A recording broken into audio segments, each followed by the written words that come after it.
ఒక్కసారి 2 సార్లు ఆల్రెడీ వాళ్ళని రప్పించేసిండు.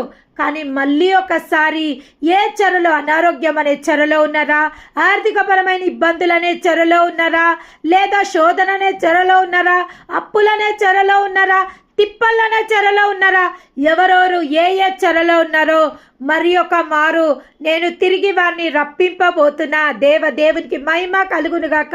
వారందరినీ, చెరలో ఉన్న ప్రతి ఒక్కరిని దేవుడు రప్పింపబోతున్నందుకు ఆయన నామానికి మహిమ కలుగునుగాక. నేను వారిని తిరిగి రప్పించిన తర్వాత యూదా దేశంలోను దాని పట్టణంలోను జనులు, నీతి క్షేత్రమా, ప్రతిష్ఠిత పర్వతమా, వాళ్ళు ఒక నీతి క్షేత్రముగా, ప్రతిష్ఠిత పర్వతములుగా వాళ్ళు ఉండబోతుండ్రు. అవును, ఇప్పుడు వాళ్ళు బలహీనులే ఉండొచ్చు, మాటి మాటికి దుష్టుడు వాళ్ళని శోధిస్తుండొచ్చు, మాటి మాటికి ప్రతి విషయం